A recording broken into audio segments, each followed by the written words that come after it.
Sayyidina Muhammadin wa ala alihi wa sahbihi ajma'in. Alhamdulillahilladzi jama'ana fi hadzal makan bi dzikri halil wa irfan. Sahibul muqamati fi wilayatil anbiya'i al-alim al-allamah bi siddiqil qadar. Sahibul fadilah Syekh Abdul Rahman bin Maulana Syekh Muhammad Arsad Al-Badri nasaban. Allahumma shalli wa sallim ala sayyidina Muhammad ibadil rahman wa ala alihi wa ashabihi wa dzurriyyatihi wa atba'ihi ila akhir zaman. Amma ba'du. Alhamdulillah, bersyukur kepada Allah Subhanahu wa taala yang mana pada malam ini malam kemuliaan dan keberkahan Allah memberikan kita taufik hidayah serta pertolongan kepada kita semua dalam merangkul semata-mata kita mengharap Allah ridho dan Rasul cinta kepada kita, dan kita bermohon kepada Allah mudah-mudahan dalam malam ini keberkahan Syekh Abdul Rahman bin Muhammad Habib Al-Badri kepada kita semua lancar rezekinya, mudah urusannya, dan segala sampai kita kabul dunia dan akhirat, dan mati kita dalam husnul khatimah. Amin ya rabbal alamin. Pertama-tama yang agung hormati kepada khususnya para habaib, para tuan guru, Ustaz Mahdi, alhamdulillah sampai ke sini dari Mumbai, yang mana beliau ini adalah khadamnya Guru Abrar. Mudah-mudahan beliau mendapatkan sehat afiat, panjang umur, dan juga kepada Dinda dan yang lain-lainnya, para ustaz, para habaib, para syaraif, dan hadirin hadirat sekalian. Malam kita langsung saja pembacaan manaqib ringkas Datuk kita Syekh Abdul Masih bin Muhammad Al-Badri. Kelahiran beliau Al-Alim Al-Allamah Jaduna Syekh Abdul Rahman Siddiq. Beliau adalah seorang ulama besar yang dilahirkan pada tahun 1857 Masehi atau 1284 Hijriah di sebuah desa yang bernama Kampung Dalam Pagar Martapura pada masa pemerintahan Sultan Adam Al-Wasif Billah. Nasab beliau dari ayah Syekh Abdul Rahman bin Muhammad Habib bin Mahmud bin Jamaluddin bin Kiai di Kasanasa Ahmad bin Pangeran Diponegoro. Ini nasab dari Pangeran Diponegoro. Jadi ada gustinya juga, ada keturunan rajanya juga. Dan beliau juga zuriyat Syekh Arsad dari jalur Syekh Muhammad Habib, dari abah beliau juga bin Umi Sari, dari nenek. Kalau tadi kan dari kakek beliau Mahmud, ini sekarang dari nenek begini Umi Sari karena binti Khalifah Syekh Zainuddin bin Maulana Syekh Muhammad Arsad Al-Badri. Dan dari ibunda beliau juga ada keturunan dari Syekh Arsad. Nama Datuk Arsad ini namanya Safura binti Syekh Muhammad Arsad Pagatan, Datuk Pagatan, daerah Madlicin. Di daerah Pagatan itu ada satu sumur yang sampai sekarang sumur itu pinggir pantai, sumurnya bayinya kalau sudah keras asin, air tawar, padahal pinggir pantai sedangkan air laut kan asin. Konon katanya itu adalah galian dari Datuk Sapat sampai sekarang airnya masih tawar. Jadi Datuk Sapat bin Safura binti Syekh Muhammad Arsad Pagatan. Ini kan ada 5 Pandawa, 5 ada Datuk Alba 5, Datuk Tolha Tenggara, ada 5 Pandawa bin Muhammad As'ad. Itu Muhammad As'ad ini biasa anak dari orang laki-laki berataan jadi wali. Muhammad As'ad ini bin Syarifah binti Maulana Syekh Arsad Al-Badri. Dia tarik ke kanan, tarik ke kiri kan, berataan karena seluruhnya zuriat para orang-orang soleh, orang-orang alim. Makanya kan dikatakan anak cari guru itu ada hasab, ada nasab, ada alim. Artinya tiga-tiganya harus alim dua. Syaratnya kalau ada hasab itu seseorang ini alim, jadi gurunya alim. Diisi abah alim dua, diisi kai alim, diisi datuk alim, datuknya ke atas alim, sampai ke atas alim berada itu hasab. Nah, jadi ulama apabila kita punya guru yang memiliki hasab, jangan dilapas lagi. biarkan saja, artinya jangan dilepas, jangan kemana-mana lagi, ikuti sidik karena hasad itu silsilah emas, zuriat yang luar biasa. Apa alim, kai alim, datuk alim, beratan lalu. Atau seandainya kada dapat hasad, yang kedua nasab. Nasab itu sidiknya alim, abahnya orang biasa tapi kainya alim, atau kayaknya orang biasa datunya alim, itu nasab itu sama, jangan dilepas juga. Karena barangkali guru kita masuk dalam golongan datuk-datuknya, mudah-mudahan kita sebagai murid masuk dalam golongan datuk-datuknya juga. Itu kalau ada punya guru, ada nasabnya, jangan dilepas. Atau yang ketiga alim aja, abahnya orang biasa, kayaknya orang biasa, datuknya orang biasa, atau ada terkenal datuk-datuknya. Nah, ya sidin alim, nah alhamdulillah daripada jahil, lebih lumayan daripada jahil. Tetap kita harus belajar. Sejak kecil beliau dan sangat dididik oleh kedua orang tua beliau dengan disiplin ilmu agama serta akhlak mulia, hingga setelah dewasa beliau terus belajar kepada beberapa ulama, dan di dalam akhlak di antaranya Al-Alim Al-Fadil Al-Hadi Muhammad Said Wali, yang kedua Al-Alim Al-Fadil Al-Hadi Muhammad Khatib, lalu Al-Alim Al-Fadil Abdul Rahman Mudan. Sebelum Datuk menuntut ilmu ke Makkahul Mukarramah, beliau sempat berkeliling mengembara ke berbagai wilayah Sumatera dalam rangka perjalanan ilmiah, di antaranya ke Bangka, ke Palembang, ke Pariaman, Padang, Natal, Aceh, dan lain-lainnya. Artinya mengembara dulu, merantau sambil mencari duit. Tapi beliau yang paling utama ialah menuntut ilmu dan berdakwah, karena beliau sempat belajar menuntut ilmu waktu di dalam pagar. Artinya kita ini maunya utama itu mengajar, sesambilannya berdagang. Jangan berdagang sesambilan mengajar. Lalu di mana mengajar? Kalau sesambilannya mengajar di pondok mana misalnya? Kada boleh. Mengajar ilmu agama itu sesambilan itu kada boleh. Yang paling utama itu mengajar, berdakwah, mengajar, menuntut ilmu. Sesambilannya kerja di kantor lah, sesambilan jualan, usaha itu hanya sesambilan, dunia itu hanya sesambilan. Yang penting kau makan, kau minum, kau mengurus anak bini, kau berokok, dah. Utamanya belajar, utamanya mengajar. Jadi beliau berdagang permata untuk modal menuntut ilmu, merantau tadi. Dan beliau juga tetap berdakwah di wilayah-wilayah tersebut. Di perantauan itu juga beliau tetap belajar, minta doa dan berkah kepada beberapa ulama, baik yang masih hidup atau yang telah wafat. Nah, kita bagi para santri atau bagi para alumni santri, alumni pondok nih, tetap harus belajar, cari guru-guru Tuhan di dalam, tetap belajar. Kalau teman-teman kita sudah jadi ustaz, sudah jadi apa misalnya pimpinan pondok, tetapi tetap harus belajar. Di mana-mana kita mengaji, dan yang kita kaji ini jangan hanya ilmu satu saja, artinya maksudnya jangan ilmu zahir aja, ilmu batinnya kita pelajari. Kalau perlu ada orang buka pengajian, guru-guru itu paham ilmu data, ilmu Nur Muhammad, ilmu tentang ketuhanan secara detail, tentang tauhid, belajar juga. Secara orang hendak menyambati guru kita sasar apa, tapi kita belajar, kita cari pengalaman. Jangan kita di pondok aja terus kurang, di pondok ilmu kita itu adanya. Harus kita keliling mana-mana, jangan keliling ziarah aja, keliling menuntut ilmu. Ini kan musim keliling ziarah aja.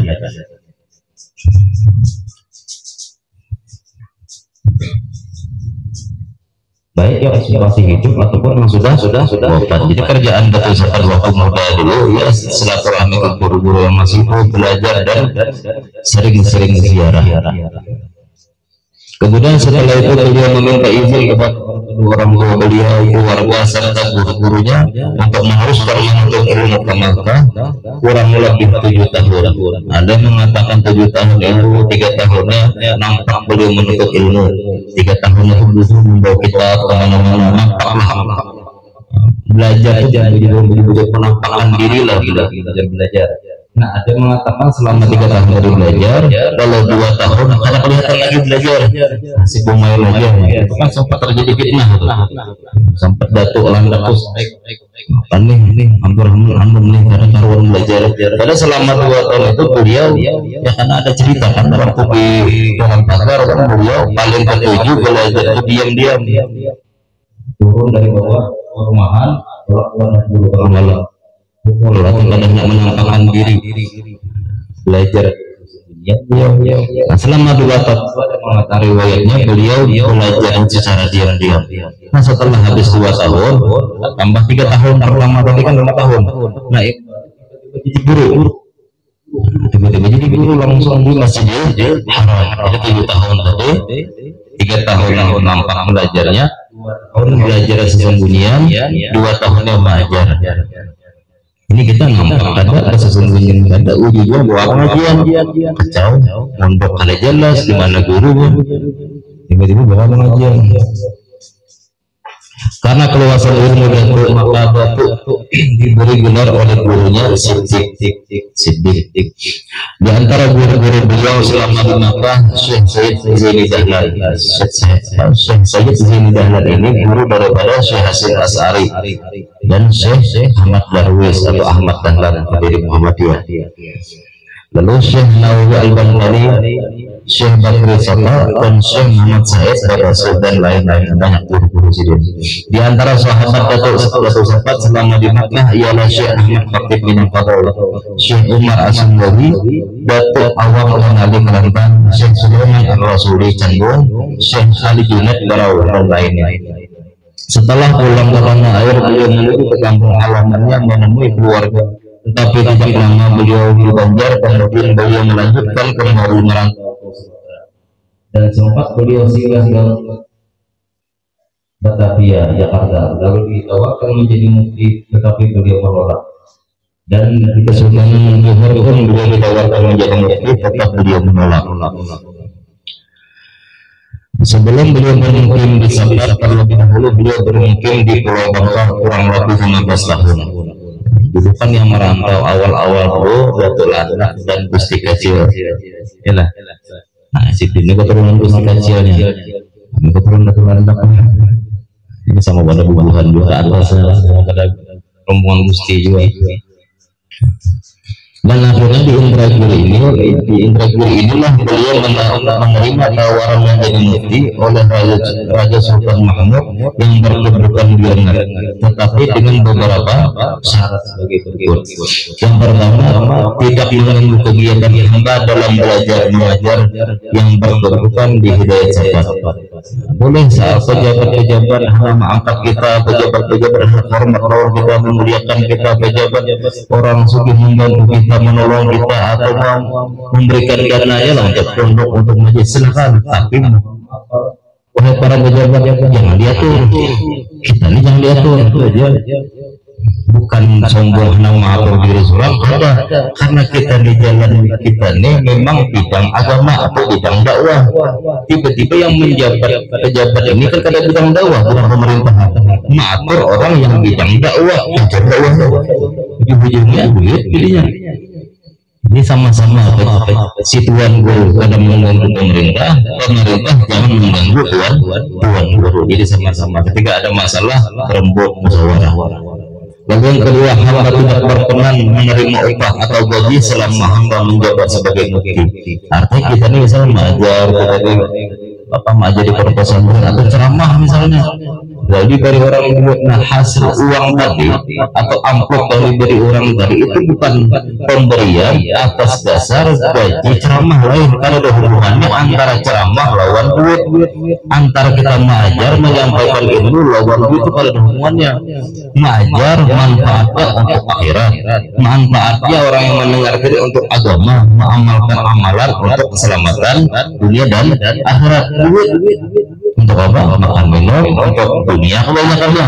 Jadi kalau ada hubungannya antara dakwah kita memberikan ilmu kepada orang lain dibanding dengan duit tadi, kada ada hubungannya.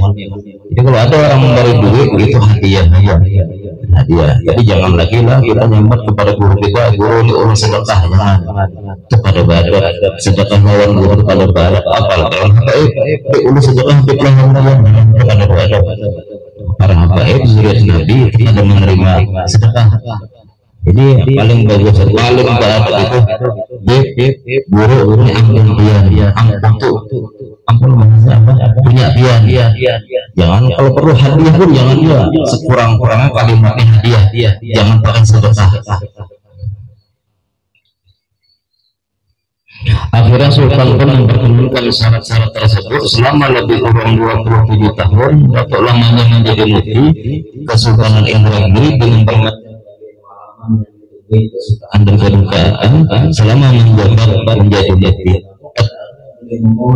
Berhenti menjadi mufti dengan berbagai alasan dan pertimbangan, diantaranya badan sudah uzur, tidak sempurna mengerjakan dan lainnya, ayah membalas menulis fatwa yang jauh-jauh.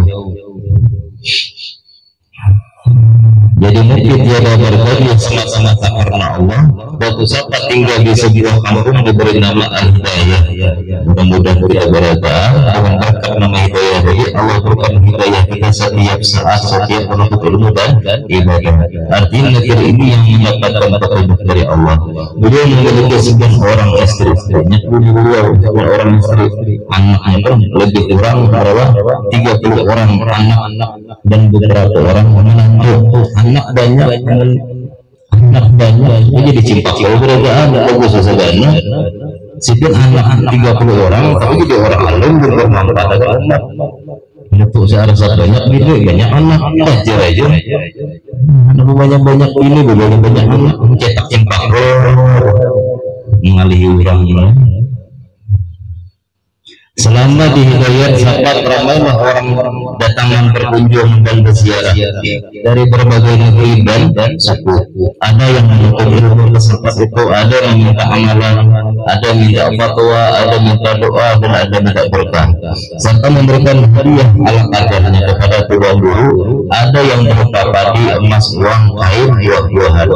Ada salah seorang habaib dari Jawa, ini nenek menah cerita dengan orang bercerita. Ada habaib bahari datang ke wadah itu tapi batu waktu itu sudah meninggal. Ini berbeza. Habib ini kasar luar biasa. Apa ajar Habib tadi yang masuk surga bighairi hisab, murid-murid Datu, anak-anak Datu itu sekitar 3.000 orang masih 3.000 orang murid Datu itu masuk surga bighairi hisab.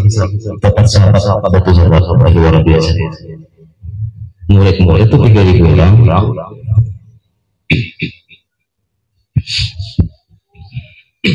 Ya mudah-mudahan kita masuk ke dua faktor cinta dan mengikuti amalan. Yang paling utama ialah tuntut kaji ilmu sidin. Jangan hanya cinta almarhum aman modelnya seperti aku cinta mudah masuk surga bighairi hisab ada dua pada bawah menjadi guru beri kada kawa ustaz ibu model cinta hendak masuk surga lawan Nabi lah ustaz amalkan amalan para wali, amalkan amalan yang disuruh Nabi hanya bisa masuk surga bersama Nabi.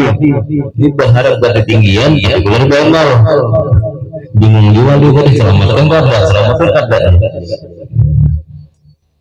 tolak haul ada pulang harap supaya masuk surga bersama Datu. Tapi mudah-mudahan kita berharap kepada Allah, mudah-mudahan kita ditolong oleh Datu. Walaupun hanya doa dari Datu itu kita harapkan. Nah, jadi ada yang memberikan emas, uang, air, buah-buahan dan lain-lainnya itu adalah sebagai tanda kecintaan dan adab mereka kepada tuan guru. Serta ramailah orang pergi ke sahabat Indragiri.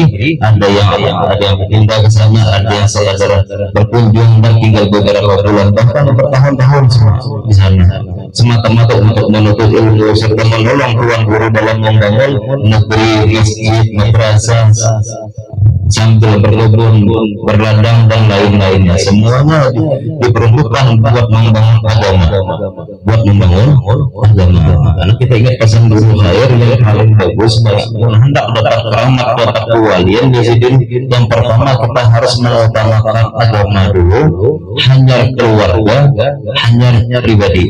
Jangan kembali pribadi diutamakan, akhirnya menyumbang pribadi dulu, anak biniku duluan kan, hanya agama sampai mati jadi rohar pada jadi wali, tidak bakal dapat ilmu ma'rifat. Amun pribadi diutamakan, keluarga dulu hanya diutamakan, hanya ketika sisa duit tadi hanya untuk umat, hanya untuk agama sampai mati jadi kada bacaan jadi wali, modal cinta, makin nekat. Yang penting agama dulu diutamakan. Sekurang-kurangnya kita berdoa mudah-mudahan agama Allah ini maju. Para pondok pesantren terbilang kan banyak, sekurang banyak, seandainya kan banyak dulu, seandainya pondok terbilang kan banyak, hasil ustaz alumni ini yang berubah banyak pondok, banyak tempat-tempat mengajar kan, alhamdulillah. Asal syaratnya tadi jangan para ustaz, jangan para tuan guru ini tadi, atau jangan para pendidik pondok atau sesuatu ini, jangan pengaruhnya udah sini jangan sini saja maju di sana, daripada sini tidak boleh. Sama pada menjunjung perintah Allah, mengangkat derajat Rasul, sama niatnya hendak maju lah orang itu ada agak terserah aja, yang penting niat kita ya kelas kita bicara itu belum ada.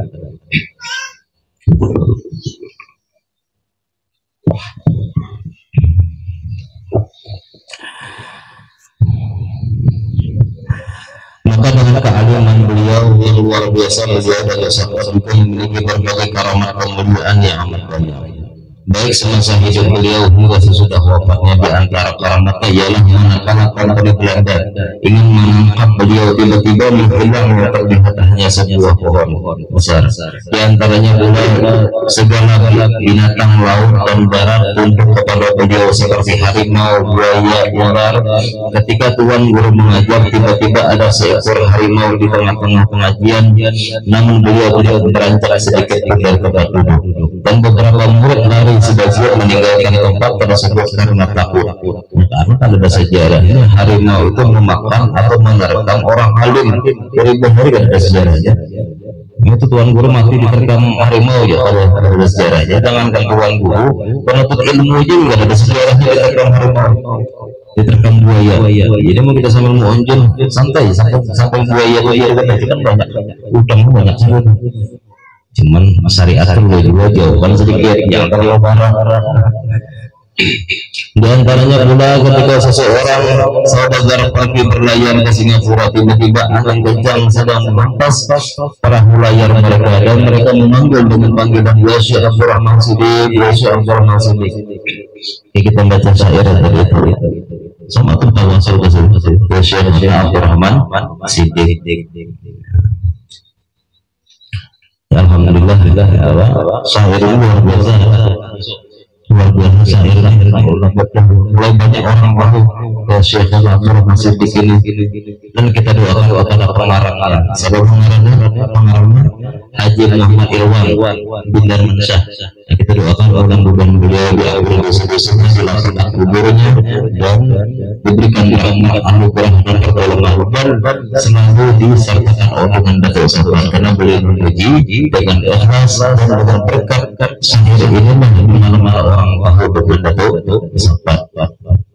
Jadi pengarang tadi siapa? Haji Irwan.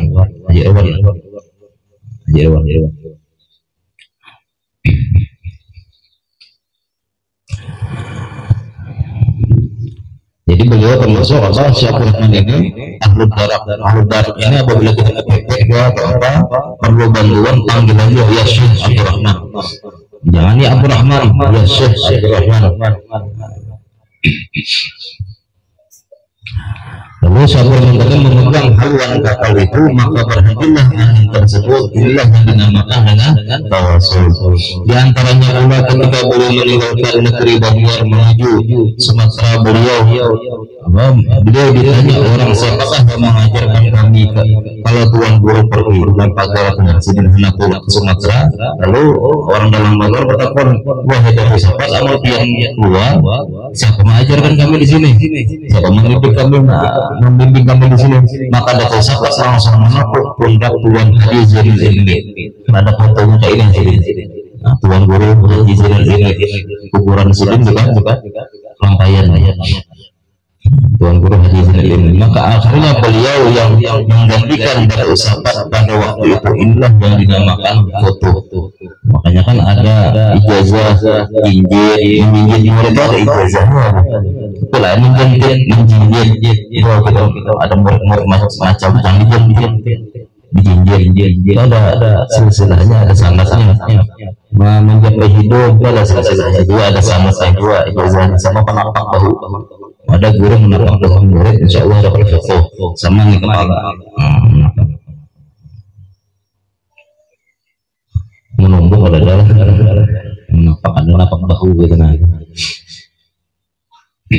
Jangan bahu si guru ditapak balik silsilah ijazah balik guru napak murid, murid napak guru. Dianggap geng guru.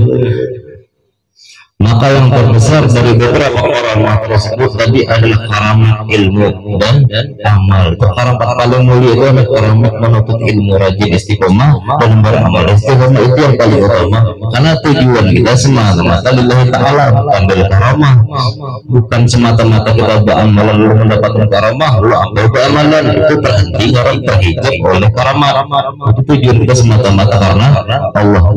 Bonusnya ya karamat, bonusnya dari Allah Ta'ala keramat supaya makin rajin sebenarnya, bukan dengan keramat itu lalu terhenti beramalan ya. Beliau memiliki ilmu yang sangat luas dan dalam serta menguasai berbagai ilmu dan memiliki murid yang tersebar di mana-mana, juga memiliki harta yang sangat berlimpah. Padahal secara zahirnya beliau tidak berusaha yang terlalu sibuk seperti kebanyakan orang, tetapi beliau mampu membuat masjid, madrasah, bahkan memberi makan minum dan tempat tinggal serta menjamu tamu dan yang datang. Dalam kitab Jamhar Aulia dikatakan istiqamah khairun min karamah. Arti tetap dan teguh pendirian dalam ilmu dan amal itu lebih baik daripada 1000 karamah. Apalagi kita khususnya para pendiri pondok Sapi, khususnya para kita ini. Kalau kita kan mempati guru-guru kita, kalau kita benar-benar mempati guru kita, cara kita mengajar, cara sistem pondok kita jangan ada pengaruh orang luar. Memang semata-mata kita mempati guru, ya jangan terpengaruh. Bagus modern ada Islam, jangan. Bagus dapat bantuan ini dari Islam supaya pondoknya maju, jangan semata-mata kita ikuti pendidikan guru-guru kita, komitmennya, disiplin dari guru kita, amanah dari guru kita. Tapi mereka jangan terpengaruh oleh orang luar sana. Banyak yang mulai terpengaruh, yang tadinya salah, yang tadinya khusus kitab gundul, ujung-ujungnya modern. Pada bagus, yang tadinya tahfiz ujung-ujungnya modern. Jadi berubah daripada niat awal pendiri, niat awal dari amanah dari guru-guru kita. Alhamdulillah jangan sampai berubah gitu. Nah, kalau pondok pesantren kita ini di sini Nurul Muhibin yang kami besarkan sama kayak berubahnya juga. Yang dibesarkan itu bukan pondok pesantrennya, tapi majelisnya. Jadi pondok pesantren Nurul Muhibin ini di bawah naungan majelis, majelisnya di atas, pondoknya di bawah, bukan pondok di atas majelis di bawah. Karena yang paling utama itu kita majelis. Pondok kita serah aja, ada orangnya, ada santrinya, ada atau banyak, sedikit. Kami gak ada borong. Yang penting majelisnya jalan istiqomah majelisnya. Kan biasa orang belum puasa sunyi dari guru. Biasa sunyi kan belum puasa. Kami sebulan di sini guru udah tarawih pengajian sebulanan. Santrinya beli kali, siapa yang ngaji? Jemaah. Jadi majelis tetap jalan. Haraya sunyi jadi pondok pesantren kami ramai. arwah haji dari kan liburan santri kami kembali ke kambing santri kalau ada tapi anggota majelis kami ya artinya apa yang kita majukan ini ialah syiarnya melalui majelis karena umur majelis ini sudah hampir 12 tahun pondoknya kan masuk 2 tahun aja yang penting majelisnya itulah sistem guru baru itu murid pengajian beliau sekitar 15 sampai 20 ribu jamaah majelis sebelum tahun 2005 menari itu murid pengajian jamaah majelis guru baru itu sudah 5 ribuan santri berapa di bawah 500 seharusnya kan jamaahnya berpikir masukkan anaknya seharusnya di nurul hidayah juga masa 5.000 jamaah majelis kalau sampai masukkan anak ke dalam nurul hidayah sedangkan waktu itu santri cuma di bawah 500 orang sekarang murid guru banget 20 ribu orang 15 ribu 20 ribuan jamaah majelisnya nih santri hanya 1000-an berarti sini kita baru marah banyak lah sedikit santri yang penting majelisnya untuk umat secara umum itu lebih luas. Nah, jadi kita prinsipnya mengikuti si video berubah mudah-mudahan di sini sih harus latihan katanya umur lah. Teruskan. Sahabat memiliki berbagai karangan kitab diantaranya Al-Qaidul Iman, Asharul Shalah, Al-Ma'rufah, Mu'izatul Nafsi, Syarih Ibarat dan lain-lain. Bahkan sampai hari ini dari berbagai negeri wilayah datang mana menziarahinya. Itulah bukti karamah yang amat jelas pada diri beliau.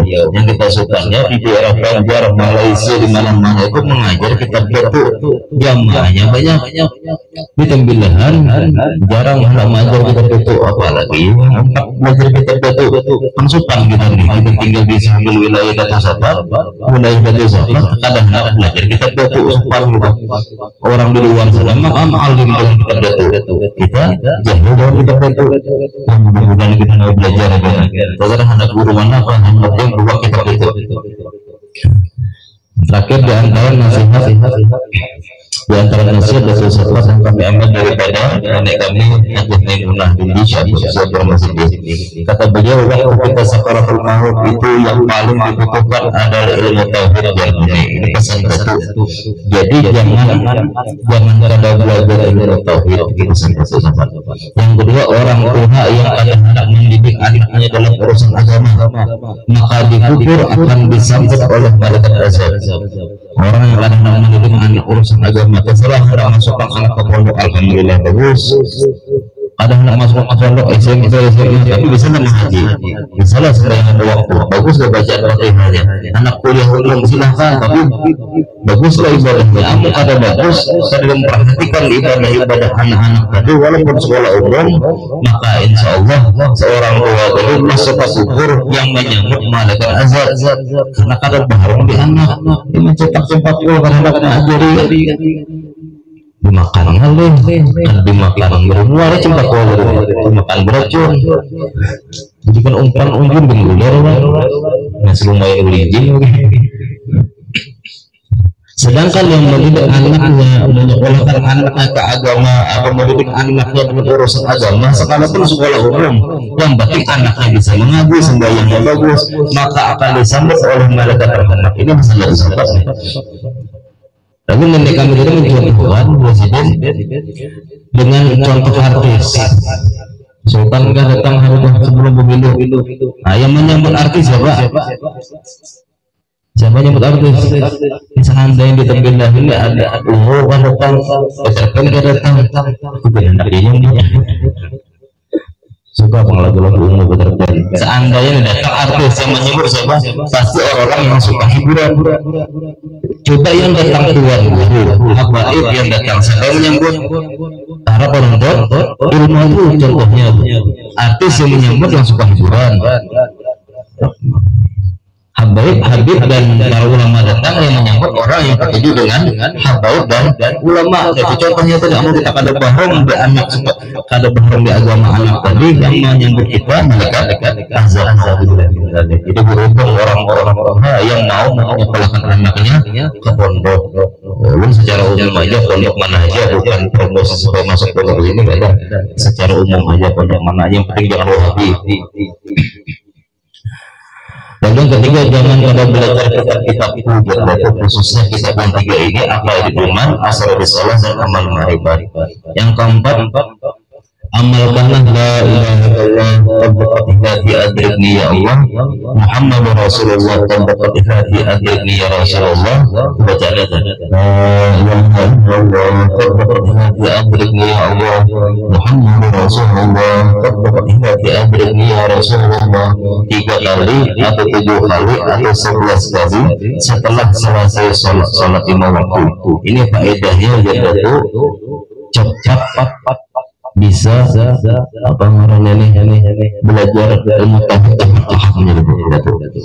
la ilaha illallah wa hati adrikni ya Allah. Biasakan assalatu wassalamu ala Rasulullah qad baqat hati adrikni ya Rasulullah. Ini kita di la ilaha illallahnya qad baqat hati adrikni ya Allah.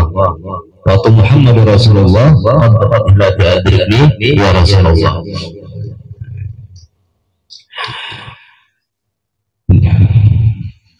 Di antara nasihat beliau dalam beberapa kisah beliau, di antara kitab Aqaidul Iman, yang pertama, jangan sesekali putus daripada menuntut ilmu agama tentang hakikat, ma'rifat dan syariat. Tafsir Quran itu dipelajari juga, yaitu hadis dan kitab Ahlus Sunnah wal Jamaah, karena ilmu itu syarat sah amal. Dan orang yang jahil hampir kepada kekafiran. Orang yang kadang-kadang menuntut ilmu maka setiap harinya dosa. Makin ia berzikir dosa. Makin ia mengaji makin ia beribadah dosa, karena ilmunya ada. Percuma beramal ilmu ada. Lalu gara-gara lagi jangan terus mengamalkan ilmu, ya jangan mengerjakan ibadah dan menjauhi maksiat. Kenapa jangan terus menuntut ilmu? Supaya pas kita meninggal karena mati berajut. Akhir zaman ini banyak mati berajut. Kita mati berajut, tapi tetap niat kita menuntut ilmu. Siapa yang mati menuntut ilmu maka digabungkan dengan para syuhada, orang yang mati syahid. Jadi jangan pernah fokus untuk menuntut ilmu. Hendaklah murah seberapa kuasanya, jadilah orang yang pemurah yang pemalas. Hendaklah hatimu tamakur berpikir pada kerajaan Allah yang menjadikan dunia ini tanpa membuat bekal ke surga dengan ilmu dan amal. Harus mengetahui siapa orang yang paling mulia itu, yaitu orang yang paling bertakwa. Inna akramakum indallahi atqakum. Kita harus tahu siapa orang yang bertakwa dan siapa orang yang paling Allah muliakan. Oh, ternyata jawabannya ada orang yang paling bertakwa. Amun tahu jawabannya, mudah-mudahan kita mau jadi orang yang bertakwa. Yang kedua, kita memuliakan, menghormati orang yang bertakwa. Dikatakan paling cepat membuat ketulahan ialah menggibah, menyembati orang yang ketujuh ke masjid berjamaah. Jangan kita menyembati orang, kita meremehkan, merendahkan orang ini ketujuh 5 waktu berjamaah terus ke masjid. Jangan disambati. Paling cepat ketulahan dari guru-guru. Paling cepat ketulahannya. Apalagi orang alim digibahi, disambati. Agar kita bisa merasa hebat juga. Kita tahu yang paling mulia ya orang yang bertakwa. Yang kedua, kita ambil daripada kitab Asrarus Shalah. Semoga Allah memasukkan semua kita ke dalam surganya. Haluan kita kepada surga itu ada 4 perkara. Yang pertama, mengerjakan kebajikan.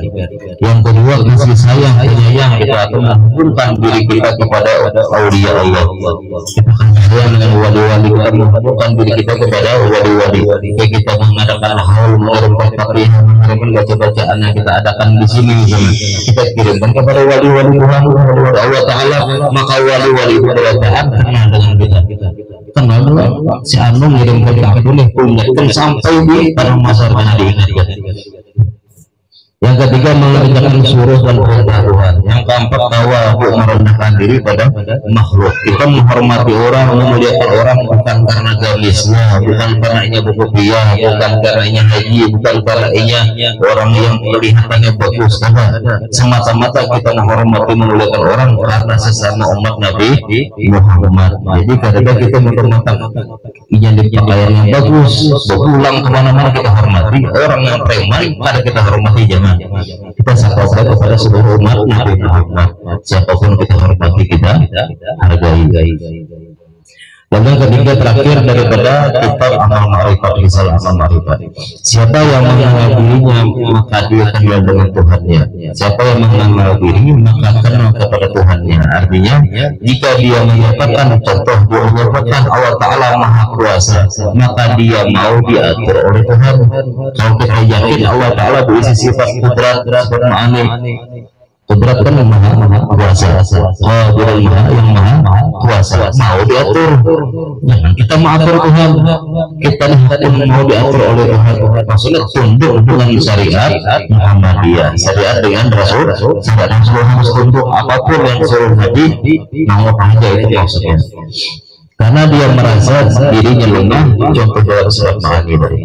Dan siapa yang mengenal Tuhan maka dia akan dirinya.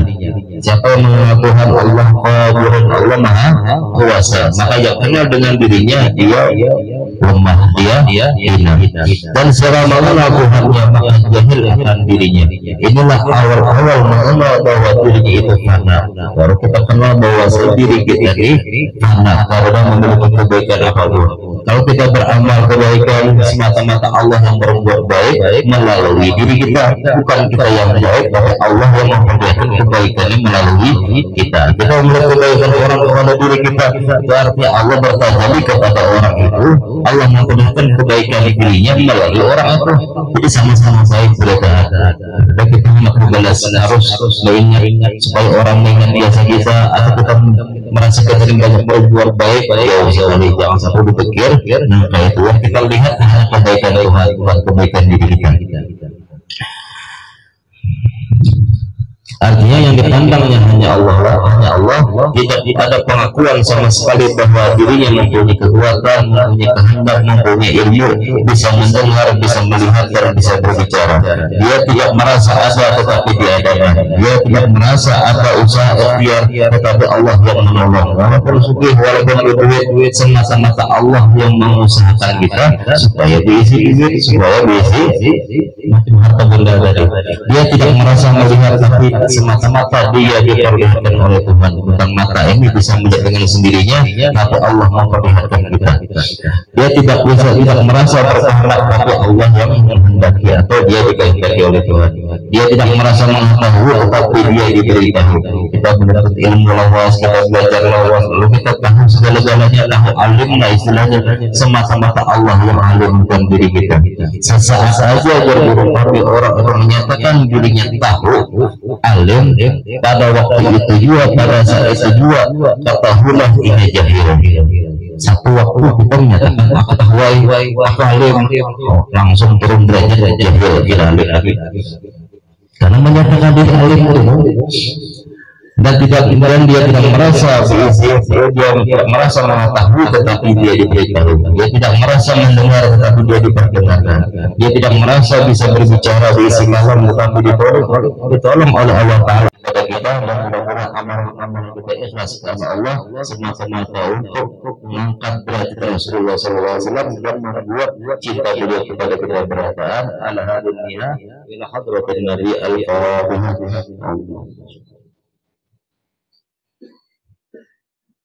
Ya,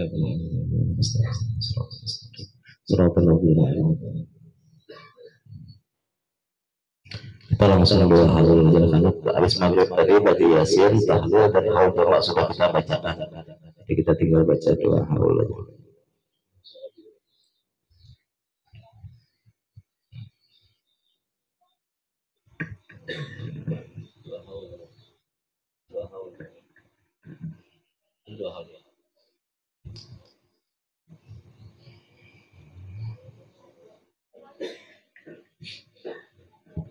آمين آمين. اللهم صل على الرحمن الرحيم. الحمد لله رب العالمين. اللهم صل وسلم وبارك على سيدنا محمد وعلى آله وصحبه أجمعين. اللهم اغفر لنا ذنوبنا ولوالدينا وارحمهم كما ربونا صغارا، ولجميع المؤمنين والمؤمنات والمسلمين والمسلمات الأحياء منهم والأموات برحمتك يا أرحم الراحمين. اللهم أوصل وأهدي وبلغ وتقبل ثم قرأناه من القرآن العظيم كما وما من جميع خير في هذا المجلس المبارك، هادية واصلة ورحمة نازلة وبركة شاملة وصلاة تقبلها نقدمها بها إلى حضرة سيدنا وحبيبنا شفيعنا سيدنا محمد صلى الله عليه وآله وصحبه أجمعين، ثم إلى أرواح آبائه وإخوانه من الأنبياء المرسلين صلوات الله وسلامه عليه وعليهم أجمعين، ثم إلى أرواح أربعة الأئمة المجتهدين وقلدهم في الدين والعلماء العاملين والفقهاء والمحدثين والقراء المفسرين والسادة السوء المحكين وأولياء الكون أجمعين وتابعهم بإحسان إلى يوم الدين، ثم إلى أرواح أربعة الخلفاء الراشدين أبي بكر وعثمان وعمر وعثمان وعلي وعن سائر صحابة رسول الله أجمعين وتابعهم بإحسان إلى يوم الدين، ثم إلى أرواح والدنا ووالدكم وأمواتنا وأمواتكم وأموات المسلمين والمسلمات والمؤمنين والخصوص إنه الشيخ اللهم برحمتك يا أرحم الراحمين. اللهم اغفر له وارحمه وعافه واعف عنه. اللهم اغفر له وارحمه وعافه واعف عنه. اللهم اغفر له وارحمه وعافه واعف عنه. اللهم اجعل قبوره روضة من رياض الجنة ولا تجعل قبوره حفرة من حفر النيران برحمتك يا أرحم الراحمين. اللهم أنزل رحمة والنعمة والمغفرة والشفاعة علينا وعليه من أهل القبور من المسلمين والمسلمات والمؤمنين برحمتك يا أرحم الراحمين. ربنا اغفر لنا ولإخواننا الذين سبقونا بالإيمان ولا تجعل في قلوبنا غلا للذين آمنوا ربنا إنك رؤوف رحيم. ربنا آتنا في الدنيا حسنة وفي الآخرة حسنة وقنا عذاب النار. وصلى الله على سيدنا محمد وعلى آله وصحبه وسلم بفضل سبحان ربك رب العزة عما يصفون وسلام على المرسلين والحمد لله رب العالمين.